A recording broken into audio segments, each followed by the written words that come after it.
Merci. Joie libre. Donc, c'est que la comité, vous signez contrat dans l'AI.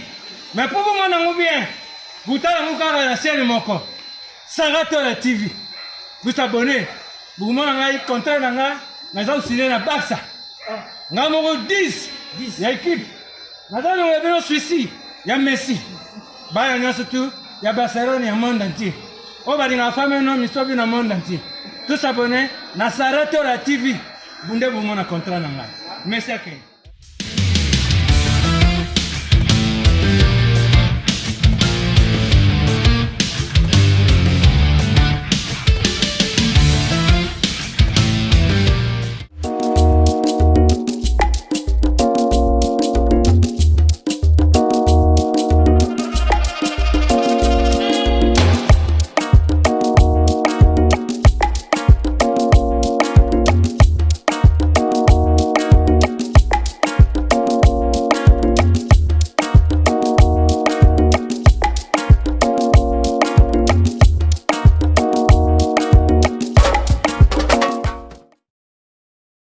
Did somebody say that Majabu Gospel is coming to the United States? Yes, Majabu Gospel is coming to America. Pour la toute première fois, Majabu Gospel aux États-Unis d'Amérique. On the 16th of January, it is happening in Portland, Maine. An amazing, life-changing and epic concert. Et le 23 janvier 2022, bien sûr, à Dallas, Texas. Je peux m'imaginer combien la gloire de Dieu sera présente. For 2022, it's gonna be glorious. The whole Majabu Gospel team will be there. And we cannot wait to share this moment with you. Retenez ça très bien. Le 16 janvier 2022, nous sommes à Portland, Maine. Et le 23 janvier 2022, à Dallas, Texas. Invite a friend, save these 2 dates, because you don't want to miss it. And I hope to see you there. Soyez bénis.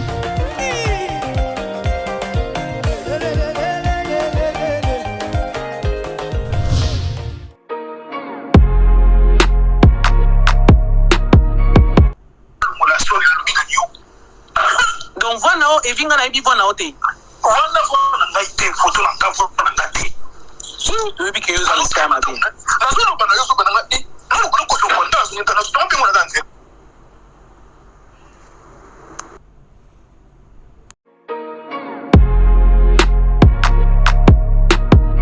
Na ya pauti. Ba iko tinde la ngai.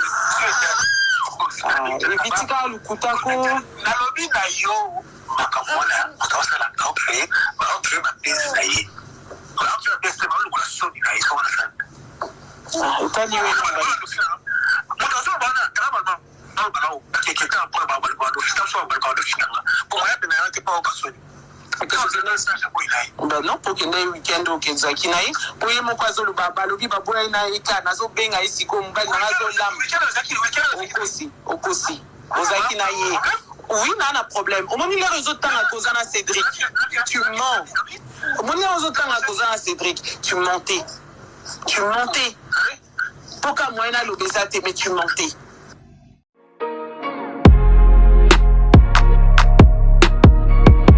Na yoka si mto ba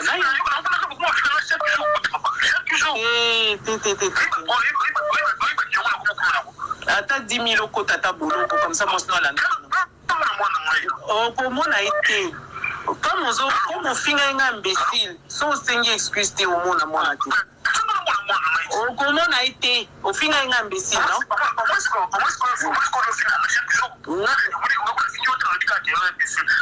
non au binanga te lazara te au lobby au fingi. Salut la famille, salut tout le monde, j'espère que vous allez bien. Bambote na bino nyonso, bambote na ba sponsor nanga Azir, Majabu Gospel et puis bambote na ba vrai nanga bat ba soutenir la chaîne nanga. Tata po FAP4 bambote na yo, bambote na maman Gina Amatou, motema ya papa Aaron Amatou le prince de Dubaï, bambote na maman Amelia Mweba la privado. Il y a Orlando Domingos, bambote na président bébé, la présidente maman Nathalie, bambote na groupe WhatsApp nanga mobimba, namoni Dalia Onyema, Sarah Abwele, Eliezer Nkanu, Edwige Kalala, Pamela Kabeya, Celia Bonga, Rose Bonga, pardon, Celia Kinkela, Papa Edi MK. En tout cas, bande nyonso tout soutenir on atangi ba kombote, sol même na ba commentaire, Maman 4R, Nana Bafana, Ozia Masamba, Makia Kumba. En tout cas, bino nyonso tout, un grand merci na bino pour la fidélité la chaîne Nabiso. L'actualité nous oblige, yako l'excelabino message où est vraiment très important. Oyo ekoti na réseaux sociaux. Affaire yande ronabiso à moi si Karine Mokonzi. Oyo bongo couple nae et comme na menace, yena fiancé nae eka ba comme na moi ba problème. Il paraît. Mais rolana bino ba voice ensemble pour na omeka kosala moi analyse sur ça. Alors, nasengi na bino bo like vidéo, bo partager, bo tchaba cœur, bo tchaba commentaire pour na kosunga. Parce que les makamboezo nginda na réseaux sociaux. Apparemment, bande konabiso ya basi, ba journaliste, ba théâtre, ba musicien, ba chantre de l'Éternel, baza vraiment bazo mérité peut-être qu'on soit en couple, to qu'on soit la foyer na bango dans le calme sans que makele les alato ba problème moko ya na réseaux sociaux.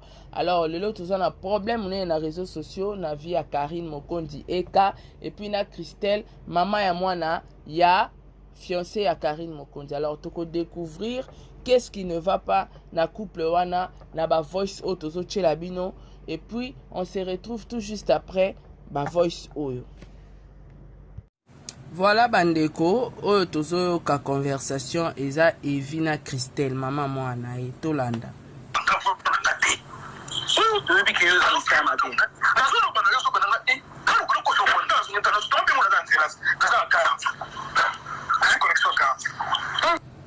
Bozela bandeko, bozela nazongisa na osima. Donc voilà, Evina na ebi bona ote. Voilà voilà na ite photo na photo na te.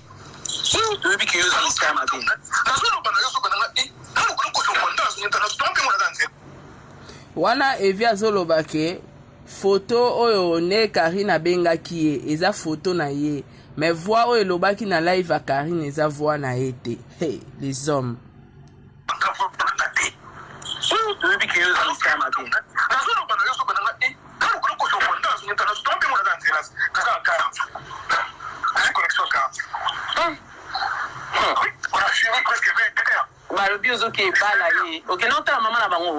c'est triste, hein?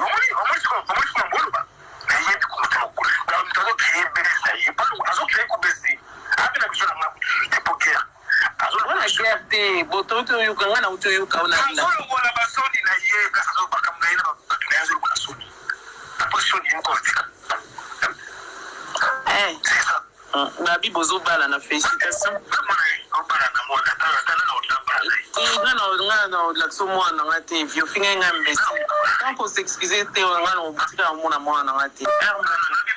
Mais apparemment ndenge Evi osola na Christelle, on dirait Evi a na posa mwasi na ye. Bon, si réellement ils avoient ya Evi, bato boyebi Evi, si réellement ils avoient na ye, Evi a na besoin ya mwasi na ye kaka. Non, linga yo kasi, yo ba, na yo.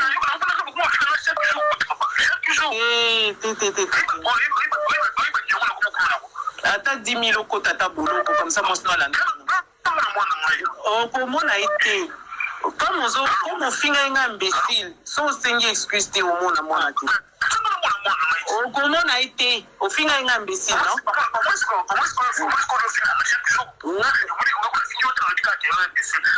Non, au bina raté la raté au lobby au fini. Donc moi c'est pour moi je veux pas de contact comme ça. Basi a poto pour na base, ba femme insensée. Donc on nimi okota non na base yo journaliste te, moi si a montu soit disons za moi si a Evi yango. Okoti yo pe na à réseaux sociaux yo pour enregistrer papa moi na non, otindeli pe ba chroniqueur. Hey! Makambo aboye. Nulle part ailleurs.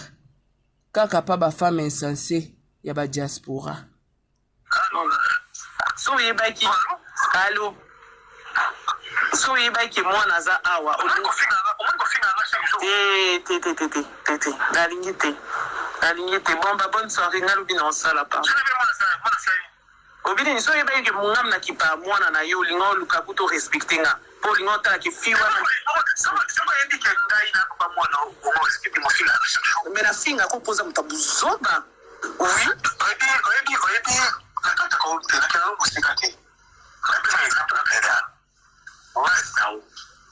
ah pardon solanga na yo non omoni tu t'acharnes un peu sur les autres c'est moi la ligne yango te pesango yo zoloba base yo mwasi otejwa yo mwasi ozwi siambala karini mokonzi na même pas honte ozosola yo mopesanga infection na lito ekane na oso anobo ndoki n'importe quoi t'as même pas honte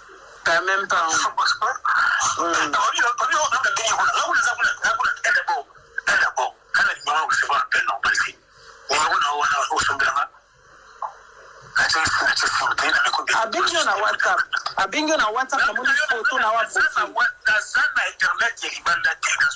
namoni yo na 19h l'heure ozobenanga na yo ya baote baye kotindela ngai ebitika lukutako nalobi na yo nakamona otawasala kaope bapesi na ye bapesi balukula soni na ye sona sana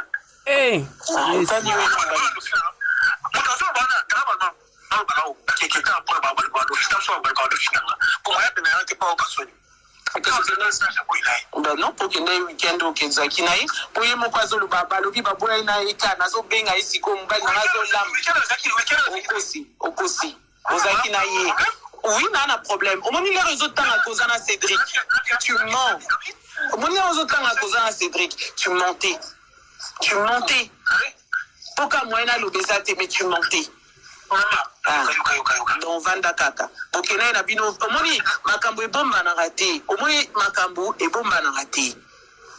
zama ile omoni la ozokosa bakombo ya bato mosusu oui yo le bien non na zaki pa na Amado na Cédric et tout vous étiez pas avec Cédric yo na moto ngai na voiture na moto ozali na beau-frère à Mabola non dans mon autre la Suisse italien Allemagne italien oui aïe quoi itoye eza kututa mangolo mwasi no moko azoloba yango ozokokosa afishe na ye te mobali ekokakala azosafishe na ye yo ozosafishe na ye te kwani kaka kolala mwana bato boye kopese baesport alobika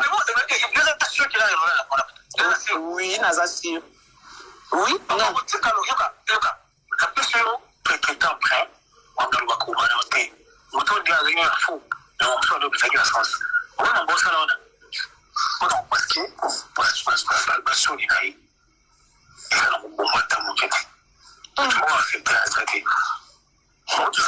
ozoi bulala na mwasi alala na bambwai alala na bibebi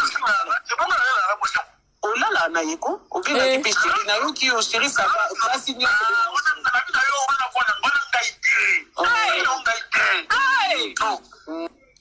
voilà evi awangana alobi eza na ye te ye alalaka na Karine te video wana oyo Karine asali live wana ye te mutu babengaki Karine azokosa abimaka na ye te Karine aoluka longola basoni na ye.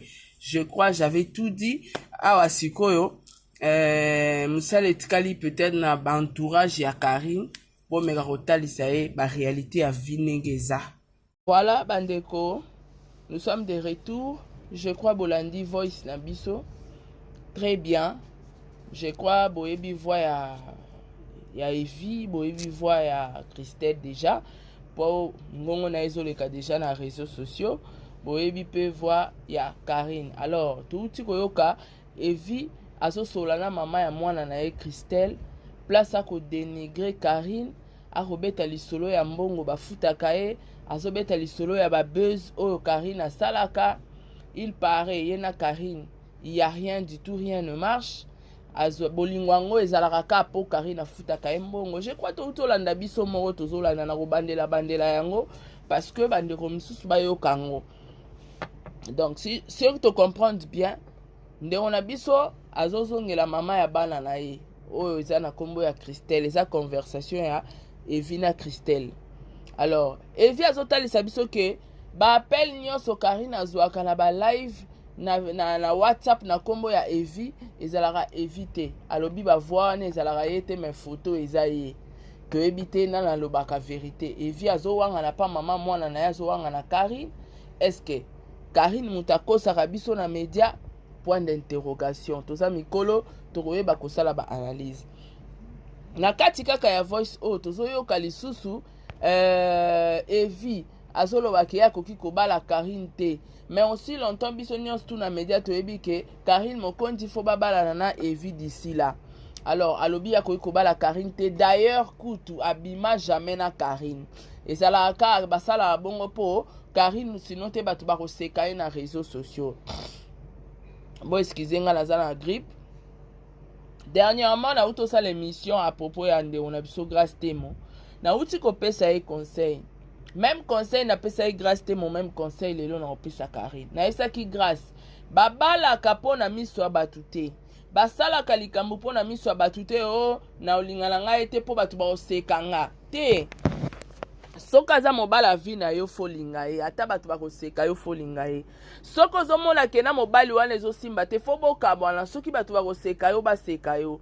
Kosala likambo pona prestige te ke mobali ana olinga nga za na mbongo akobongisa vi na nga boye na boye na tshana nga ka mutu po eningisa réseaux sociaux. Ekoningisa réseaux sociaux et après ba retourna ba retomber nango yo mondo ko sibir yango. Babala na kapona pona kosepelisa mokilité. Babala na kapona tembete za conseil na pesa kileki na nga grâce témo. Alors même conseil na opesa na ndeko na nga Karine Mokondi. Na ebi ke yo olinga ko médiatiser nyonso. Mais laisse-moi te dire ozape na banguna ebelo za na bato ebele pe o balinga yo te. Eza malamu te à chaque fois soko zui mobali to zui fiancé ko yaka ko médiatiser yango. Batu baza content te na peut-être épanouissement na yo. Na uta lo bango lobi na émission moko na vinde to zarabo eza na bato ebele balinga avancement ya batu te. Peut-être oza na bato ebele balingi avancement na yo te. Pourquoi koya ko exposer peut-être fiancé na yo oyo lelo lobi akoma papa ya bana na yo na réseaux sociaux.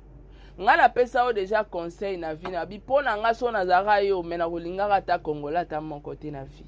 Parce que lelo ba aventure so to bi total parcours na yo ti to koma pa Evi tozomona ke osali parcours moko na mibali o peut-être balinga o te me balinga kombo na o ozaki nango na réseaux sociaux Karine Mokondi.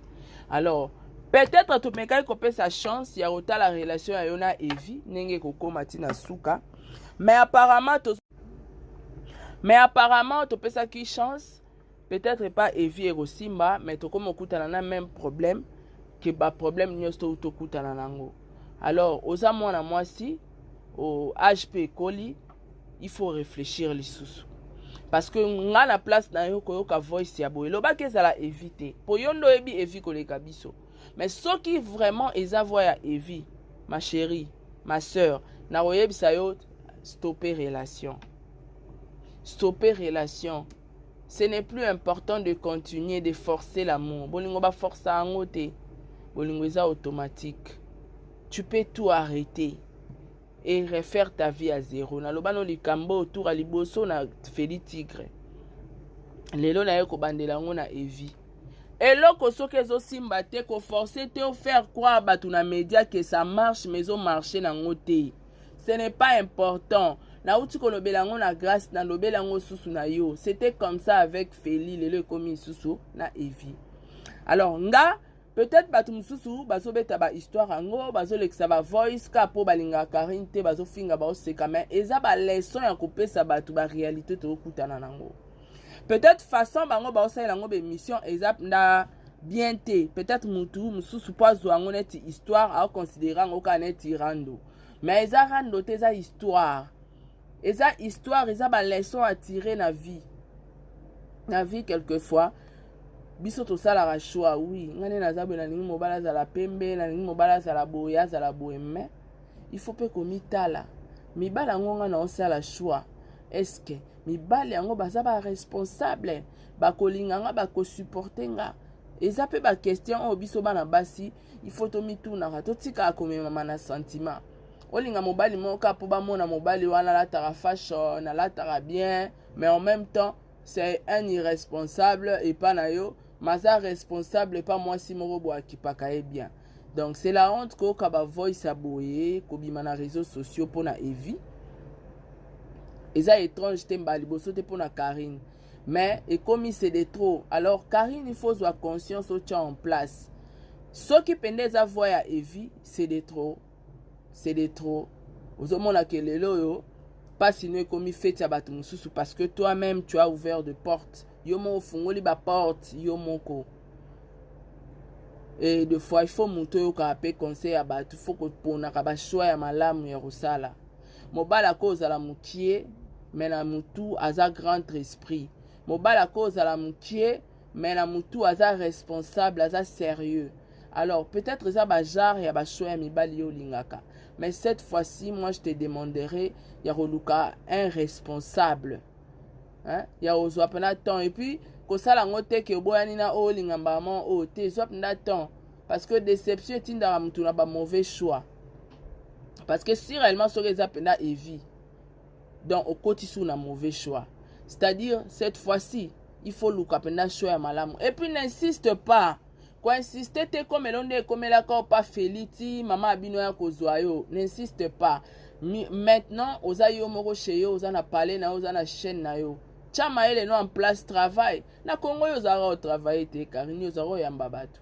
soko continue na musique te zonga na musala travailler na poto kuna sala musala na yo yokezulu yamba batu parce que yo za média ozo comprendre bimana nutika na makambu ya bamibali yango ozwa na nu temps ata pendant une année vana na yo moko nzamba otindelo mobala malamu donc eza conseil munene nazopesa na ba jeune fille nyonso ezala ya média ezala ya bato théâtre parce que makambo ezokomela na bato théâtre ba même problème o alors moi si il faut que ça la choix ya malamu mobali ya responsable ezaka papa mukolo te au prise à jeter mobali pas cause à âge mukia ko beaucoup za nepe âge moko mais il est responsable en tout et pour tout mobali à cause à la pe muta fashion ningo bolinga wana ba mabilo ga matoi ba fashion ala tara makasi elonga ba bébé mais cerveau nae aza grand aza responsable eza vraiment important parce que mama boye eza ko dévaloriser pe aussi sa crédibilité à moi si. Donc voilà moi analyse ngana ko sala yango wana. Je crois ba chinois ba fana Karine Mokonzi bon mais quand un peu ko lukama minabino bo solana la privé parce que ba voice ça boy c'est la honte. Eza vraiment soni makasi ameka ko zo décision une fois pour toutes pour na vie na ye. Sinon a ozala sali parce que ba bombe non yete oh baba keli biso ezana ba benga ngona ba numéro 1 bon ba numéro 2 ba numéro 3 c'est ridicule pour une femme bien sûr eza vi na biso na YouTube to mesala na biso bongo ya sikezala raté mais ya sikezala raté pas mobali biso to abasi et comme na maman bo epé mobali moko penda ya sola o se présenter bala obo par rapport réputation et tout et au marché té et alors et comme lokola moi babenga ngoni comme la malédiction mo elati mutu na nzoto ke abalate na vie. Donc voilà, merci beaucoup na banderonias tout bolandi biso bo partager vidéo, bo s'abonner, bo liker, bo commenter, bo tika ba commentaire na bino et ko sala bien. Quant à moi, je vous remercie na batunios tout o bolandi live na biso bolandi moi petite analyse oyo tokutani na bino mbala sima na émission mususu. Au revoir, ciao. Voilà bandeko oyo tozo ka conversation eza Evina Christelle mama mwana e tolanda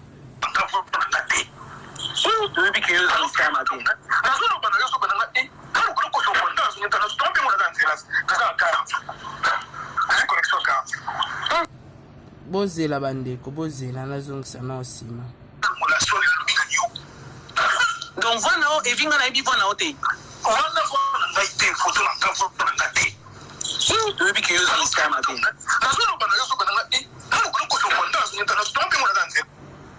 Wana Evi azoloba ke photo oyo ne Karine abengaki ye eza photo na ye. Mais voix oyo elobaki na live à Karine eza voix na ye te. Hey, les hommes.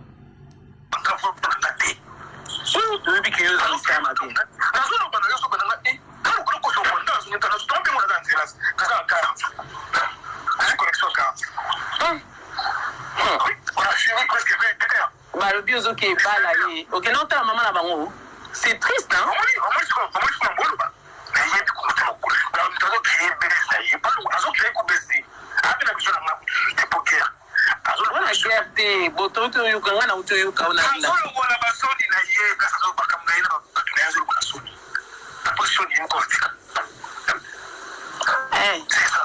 Babi bozo bala na félicitation.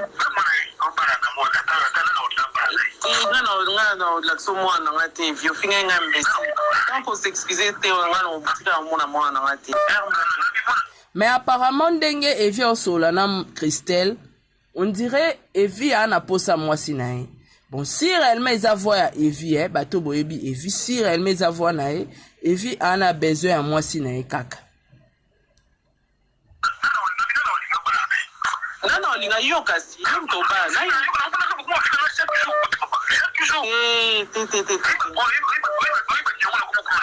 Ata 10 000 euros tata boulot comme ça moi sinon la. Oh comment a été comme on finit un imbécile sans sengi excuse te au monde à moi là. Oh comment a été au finit un imbécile non?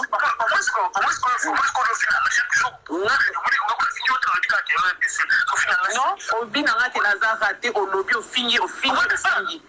Donc moi c'est pour moi je veux pas de contact comme ça. Basi a poto po na base, ba femme insensée.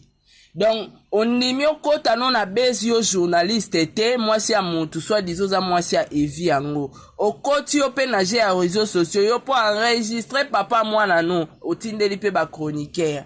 Hey! Makambo aboye. Nulle part ailleurs. Kaka pa ba femme insensée, ya ba diaspora. So yebaki. Allô. So yebaki moi naza awa. Nalingi bon ba bonne soirée ngalobi na osala pa. Obili so yebaki mungam na kipa mwana na yo lingo lukaku to respecter nga. Po lingo ta ki fiwa. Mais la fille a composé mon tabouzoba. Oui.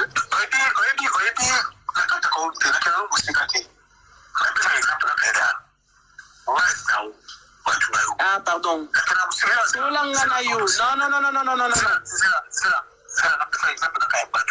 Non. Au moins, tu t'acharnes un peu sur les autres. C'est moi. La ligne a ôté. Pessango. Yozo baba, c'est bon, moi sur chez toi. Yo moi sur lui. Si la bataille mon compte, c'est même pas honte. Yo on peut ça infection dans les deux et calé dans soi no. Ndoki. N'importe quoi, t'as même pas honte. T'as même pas honte.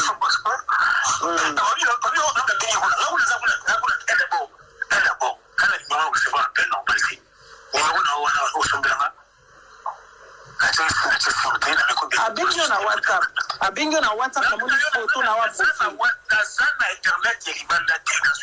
na moni on a 19h l'air aux autres na ya party ba iko tinde la ngai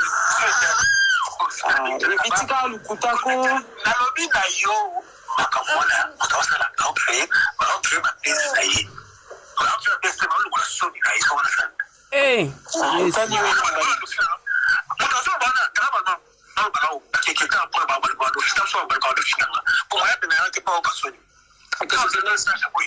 non pour que les week-end au Kenzaki naï pour y mon kwazo le baba le biba boy na ika nazo benga ici comme mbali nazo lam okosi ozaki na ye oui na problème au moment les réseaux temps à cause na Cédric tu mens au moment les réseaux temps à cause na Cédric tu mentais pourquoi moi na l'obésité mais tu mentais donc vanda kaka okena na bino omoni makambo ebomba na rate omoni makambo ebomba na rate zama ile omoni zokosa bakomba bato mususu oui yo le bien non na Zaki pas Mamadou na Cédric et tout vous étiez pas avec Cédric et voilà na moto ngai na voiture na moto vous avez un beau frère à Mabola non ngai na moto au na Suisse italien italien oui aïe koya intoya moi si moko azoloba yango zokoko s'afficher na ete mbali kokakala azo s'afficher na yo zo s'afficher na ete kwa nika kolala mwana bato boye kopesa ba histoire de oui naza sûr oui non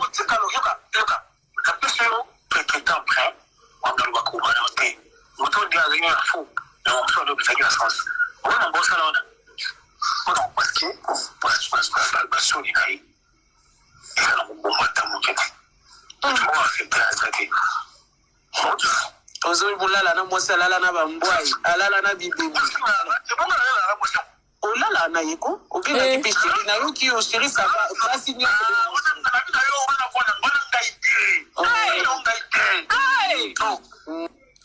voilà evi awangana lobeza na yete ya alala na Karine te video wana o Karine asali live wana yete mtu babengaki Karine azoko sabimanga na yete Karine oluka longola basoni na ye. Je crois j'avais tout dit awa sikoyo musale etikali peut-être na entourage ya Karine bo meka kotalisa ye ba réalité